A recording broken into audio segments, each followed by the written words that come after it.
'Tis the season to see movies, fa la la la la la la la la. Christmas based, they're really groovy, fa la la la la la la la la. Just so Krampus, it's amazing. Well, maybe not that, but still pretty good. I saw Krampus with Mark, fa la la la la la la la la. So I saw Krampus. Mark would have joined me, would have actually done a review in the car, but he had a prior engagement, didn't have the time to do it. First off, yes, I actually really enjoyed Krampus. Mark enjoyed Krampus even more than I did. So Mark wanted me to give his opinion for him, so he won't be here. By the way, 'tis the season, so I'm not going to be wearing this during The Force Awakens. No. Me and Mark are probably going to have a different wardrobe at that point. But he wanted to say that he really enjoyed the movie, found it was a good blend of that, not necessarily full-on horror, though it definitely had its moments. It's a good type of creepy horror Christmas space movie because we don't get a lot of those. I mean, you got Gremlins, Black Christmas is a horror film, but I wouldn't really dub that. So I mean, you don't get a lot of them. And Santa Slay is not a horror film. That is a flat out comedy, and it's hilarious. This is a good kind of horror comedy blend that he really enjoys, and as he stated, and I agree.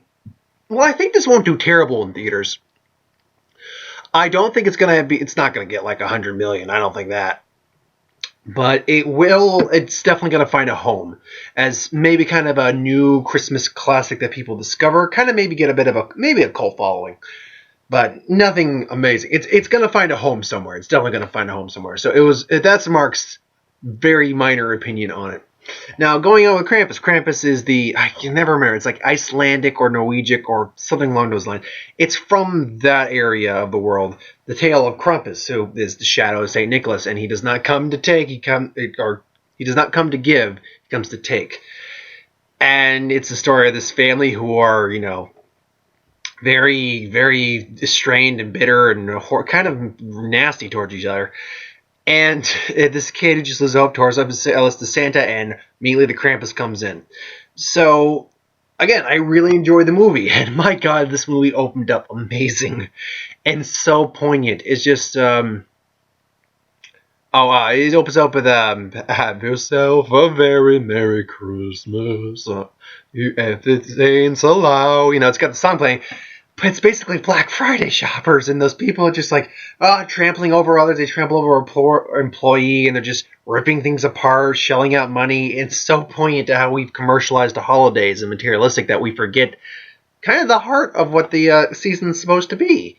It is supposed to be about giving, and I mean, whatever it was originally supposed to be is up for interpretation.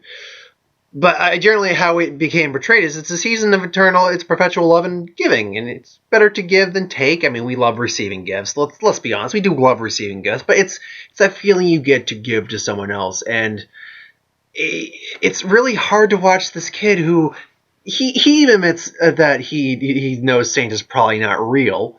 But he's just like, it's not the point. It's I didn't want to ruin it for the... Because he ends up getting... The song ends with him fighting some kid on stage in a play.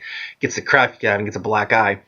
And, his parents are berating him, but he's just like, I didn't want them to ruin it for the younger kids. He's trying to keep the spirit alive the best he can. His grandma, God bless her, just believes in him as well. It's like, do you believe in Christmas? I do believe in St. Nicholas. She's German, so she's speaking in German a lot of the time. But I also believe, it's all for interpretation, what you want St. Nicholas to believe. And then she gives him a kiss on the head. But because we know from the trailer she knows about Krampus. And turns out she's got a very tragic backstory that involves Krampus. Krampus, I'm going to go back and forth, unfortunately, with the pronunciation. But immediately you see that look on her face that she's remembering that Christmas where Krampus came and took her parents. And he takes them to the underworld, apparently, with his helpers who, oh my God... we'll get to the helpers, and we'll get to all the Krampus and helper stuff and the actual tone. But what I liked about this movie a lot is that they went through it quick, because this movie's barely an hour. I mean, it's a little over an hour and a half, but it's barely at it's like 1:38. 98 minutes. That was it. 98 minutes. So it's an hour and 38 minutes. It is not long at all. it's not, it's I mean, it doesn't feel long. It feels like a quick sit, but it feels well paced for what it was. Beauty of it is, though, I think we spend maybe 20 minutes with this family before he rips up the note and Krampus is summoned, and then shit gets whack, yo. Oh man, Krampus loves to fucking play with people, man. Krampus is just a wicked son of a bitch. So, I mean, the family, they're at church. So, and my God, I mean, there's some good, actual, really touching moments, like especially between the grandmother and her son, the father, and the grandson. They got some really good moments. One second, I want to get the actors' names up here because I recognize quite a few of the actors. One of them, I believe, Mark says from Parks and Rec, who plays the father. So, Krampus movie. Okay, 2015. Okay, actors, there we go. So, let's say Howard is played by, David Kocher. That he plays Howard, who's this really right-wing kind of guy. But not a bad guy. He's just not very, protect the guns and, woohoo and stuff. He's just very gung-ho about it. His truck's got guns in the back. He's got a shotgun and a 45 Magnum. It's like, it's kind of heavy. It's like, yeah, that's Linda's. And Adam Scott plays the father. I really did like the whole... man, this was heartbreaking, this scene, where basically they're at the table and he has his Christmas letter to Santa, and the two daughters, who very much look like boys, are making fun of him for it. They're reading his letter out loud. And all this time his sister's been trying to keep him in check so he doesn't start anything. And they start reading his Christmas list. It's mean. It's just mean. It's like this kid, especially when you hear what they're reading, what the kid wants. It's like he just wants to maybe spend more time with his sister because they don't do that anymore. He wants his mother and father to basically kind of fall back in love, and then he says, please help Aunt Lydia and stuff like that. And oh man, it's just really sad. It is. I'm sorry, I'm reading the IMDb. Krampus had a voice? I mean, he made noises, but I didn't hear him speak. Well, whatever.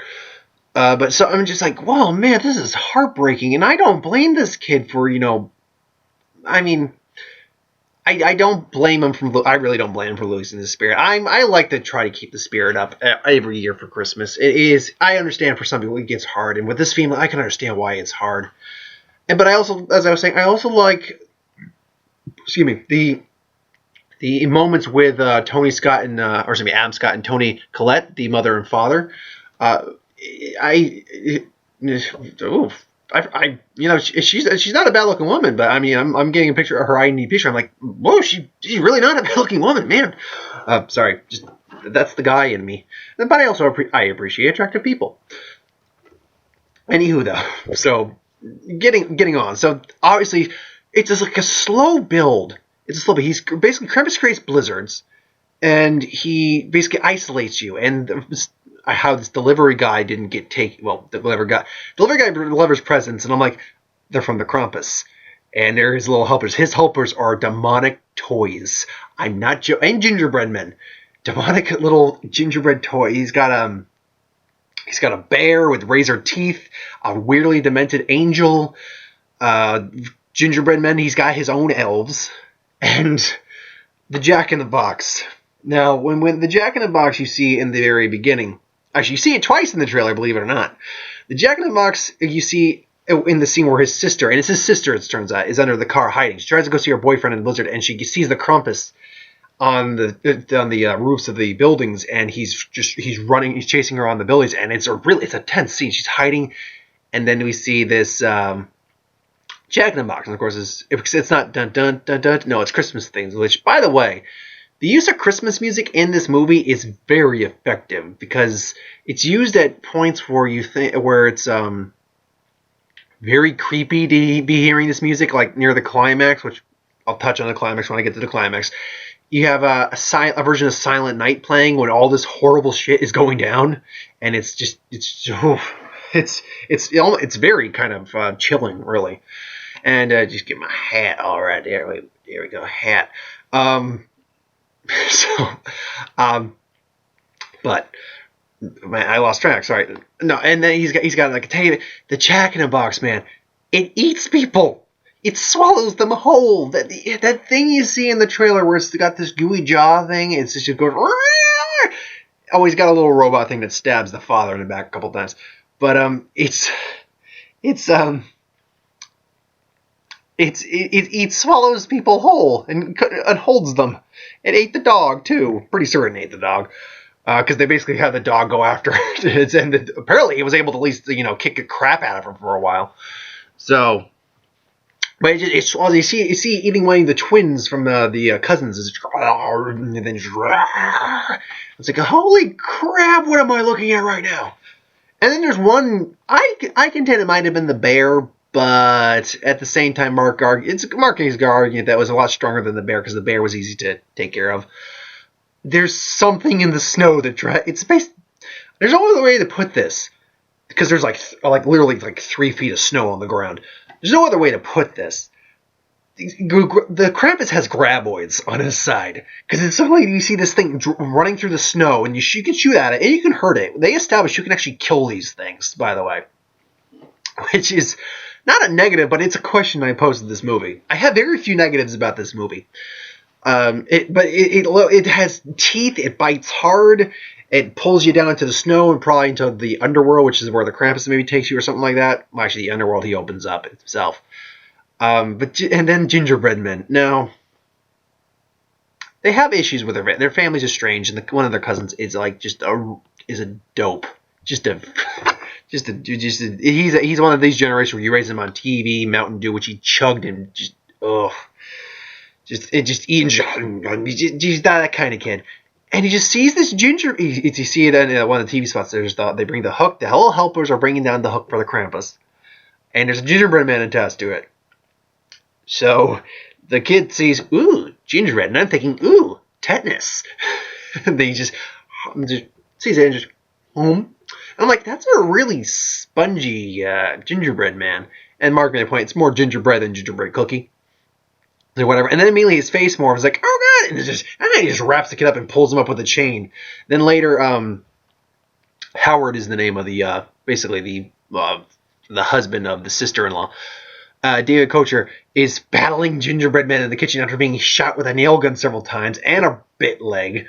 So he knows she's like, and he just shoots them, sets them on fire, and then there's just boom, and then we just see they all charge him on fire. He blows one of them away, and the other one is burning with a cane in case and he closes his eyes, and I'm like, the dog got it, and they're like, good girl. That was pretty fun. That was really fun.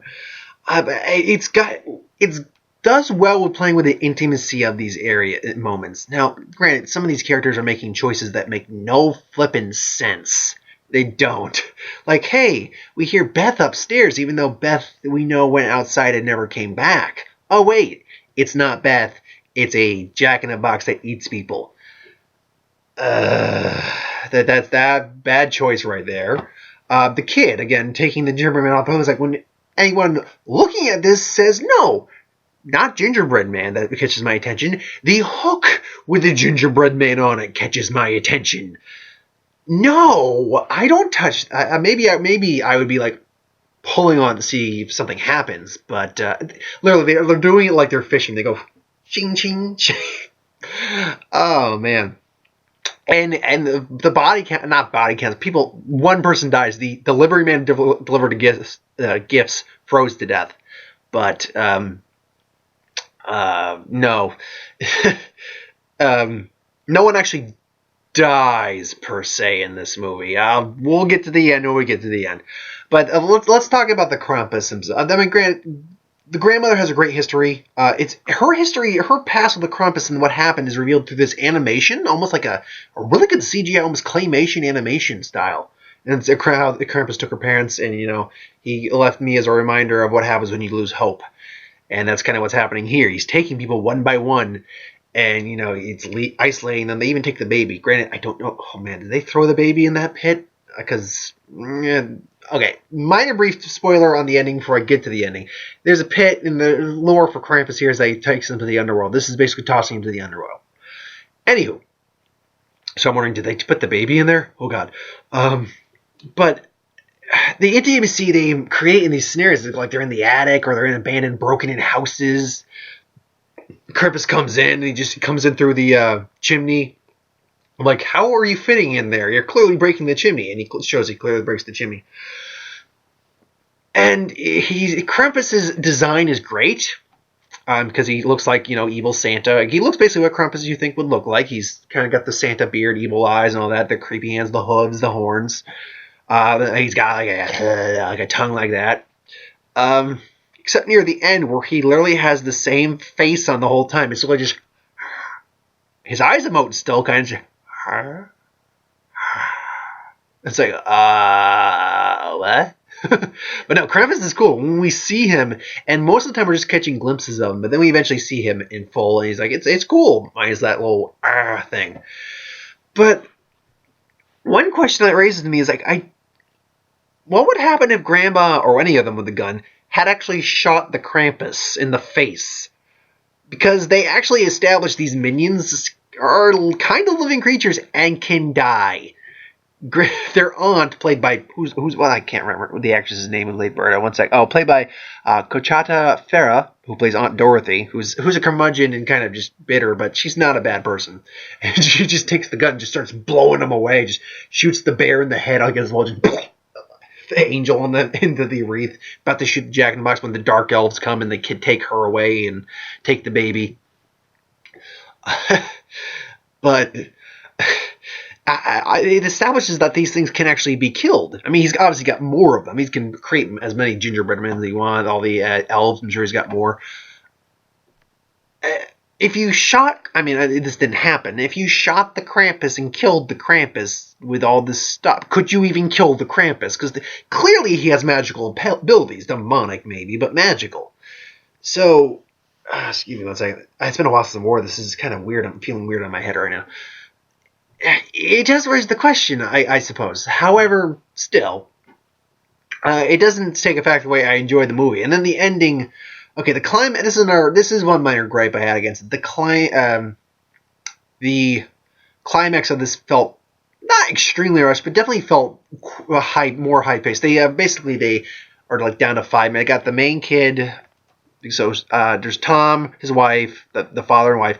Howard's gone at this point. He gets taken trying to save his daughter. Linda, his wife, is still there. Max is the main character, still there. And who the hell was Omi? One second. Who the hell? Oh, the grandma. Grandma stays to kind of confront the Krampus, and sorry, Grandma, that didn't work out for you. Come on, where's the not? Okay, so one of the other daughters, one of the remaining daughters is still there. So they're out in the store. The father's trying to get him. He gets dragged down by the thing underground. Linda gets dragged down. His mother gets dragged down. And the dark elves come for her, take the other sibling already, the cousin. So it's just him. And the Krampus sees them, and then he gets reminded about his grandmother saying, wanted me to left me alive to remind me what happens when hope is lost. But here's the thing. He's actually able to catch up with them and find them in a blizzard.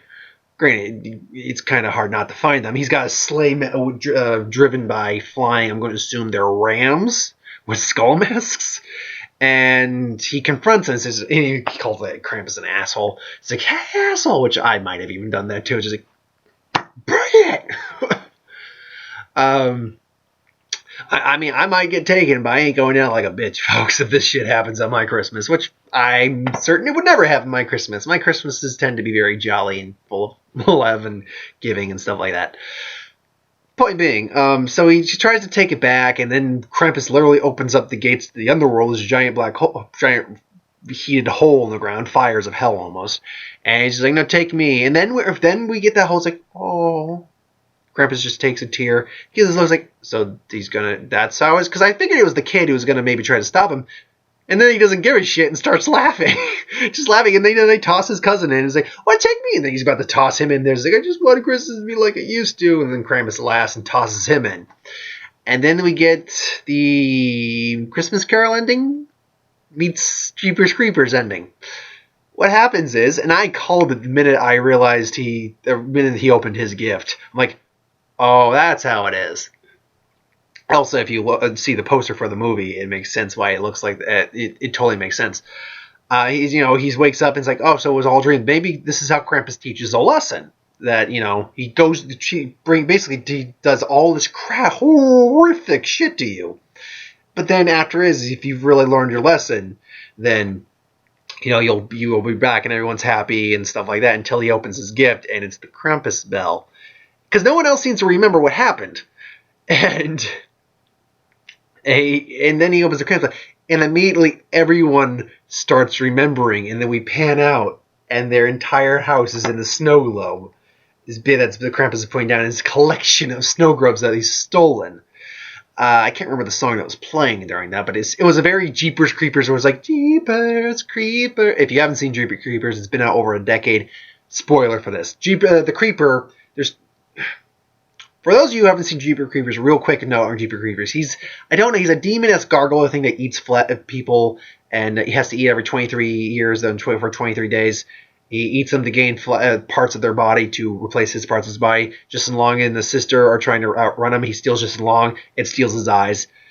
And, he basically eats him and steals his eyes and stuff like that so he can see. Because he was blind most of the time. And it's playing Jeepers Creepers, where'd you get those? During that, and that was there was some, I can't remember the Christmas song playing at the end, but it was that. And then they got me with a jump scare. I'm like, fuck you, you did that! Because his minions just pop out of the screen one more time before the credits roll. I'm like, damn it, you got me with that! Urgh. So, I'm like, oh, darn it. Overall, though, I agree with Mark. I don't think this will do terrible at the box office. If I'm just to guess, and I mean just guess what this might do at the box office. Let me see if I can find a budget for this, actually. Is there an estimated budget for this? Hold on, come on, estimated budget. Yes, no, maybe. Estimated budget, $15 million. That's not a bad budget. So for this to actually just break even, it would have to make, just see, the box office takes a third naturally, so for it to break even, it would have to make about, and you got to put in marketing too. So, just going on my theory of how much marketing was, you'd have to make maybe about 60 million to break even and maybe make even a bit of a profit. Not impossible to do. And I think it might actually, given the fact it's really the only movie opening up this weekend, I think that's actually going to benefit it. So, I think it could probably pull at least just an opening weekend, at least maybe 15 million, get his budget back. Maybe even 20 to 25. I think on the high end, I'll say 25 million for an opening weekend. I could be wrong on that. That's the high end. Low end, I'll say about 10 million. But in overall box office terms, that's going to be difficult to tell because, it'll be fine until next week hits Into the Heart of the Sea. And granted, other movies are cycling out of the theaters now. Into the Heart of the Sea is definitely going to take some, but until then, it's going to probably be doing all right. Victor Frankenstein's not doing very well, but hopefully this will do better than Victor Frankenstein. Which is a shame, because I liked Victor Frankenstein. I had a lot of fun with that. But then, if it's going to make its money, it's got to make its money this opening weekend and next week and the week leading up to Thursday for up until the 17th, going into the 18th, because once Star Wars comes, brick wall for anything that is out right now. Brick freaking wall. So, and anything coming out against it. Because, frankly, Kitty looks silly. She was just doing this arch thing. It was adorable. So, overall, though, what would I give Krampus? Again, I'm going back and forth, Krampus and Krampus. Because I can't think of much I hated about it. All the acting was really good. It was a funny movie. There were some good lines. There was some dialogue that did sound... that they didn't quite make sense. Like, in one scene, the two cousins, the girl cousins, are walking to use the bathroom. And one girl refers to her, says, hey, name so-and-so's name. What do you think of this? Do you think, I don't know, so-and-so? Well, what do you think? Why are you saying each other's name? We get... Wait, no, they don't even look that much alike. So we should have been able to identify who it was, more or less. It's not that we're stupid. I'm not saying they thought the audience was stupid with that line. They do look kind of the same, and in the dark it is maybe hard to tell who it was. But frankly, you didn't need to identify who was saying those lines because it didn't matter who was saying those lines in that scene. It was just a back and forth, a kind of scary thing. So, there were some minor dialogue issues. Ending was a little rushed, in my opinion. And that one effect with his face. There was this effect with one of the gingerbread men too that initially didn't look good, but then was I grew to like it. It worked for me in the long run. The ending I saw coming, but that doesn't detract it. It was the ending. It's a good ending. So I think I'd give this about an 8. I mean, it's not perfect, but I enjoyed myself very much. And I really got to try not to be a yes man when it comes to Into the Hard to See, Revenant, Hateful Eight, and Star Wars. I got to try not to be a yes man because those all look amazing.